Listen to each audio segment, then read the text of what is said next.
is only applicable if and only if stretchable yung gagamitin yung tela, yung denim na gagamitin nyo. Applicable lang siya. Kung hindi, kailangan nyo maglagay ng garter or kailangan nyo maglagay ng zipper para makapasok yung katawan, maipasok nyo yung katawan nyo dito sa tag na to. So, yun lang. Hi guys! Welcome back to my channel. If you are new here, my name is Brenda. I do vlogs, beauty, and refashioning video. And for today's video, I'm going to show you how I made my halter top. Yes, this one.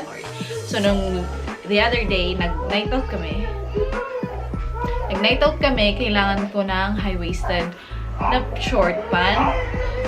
But, yung pang-summer ko nasa may luggage ko. Ayaw palabas ni Papa. So, ang ginawa ko, ginupit ko na lang yung luma kong high-waisted na pants.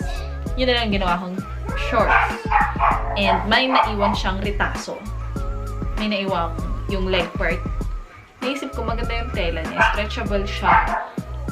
Sayang naman kung itatapon ko.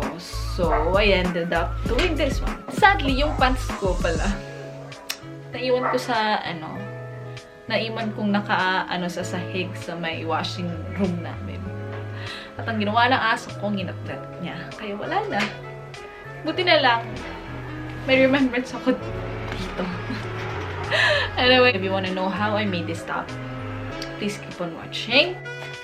I hope you enjoy watching. See you in my next video. Bye!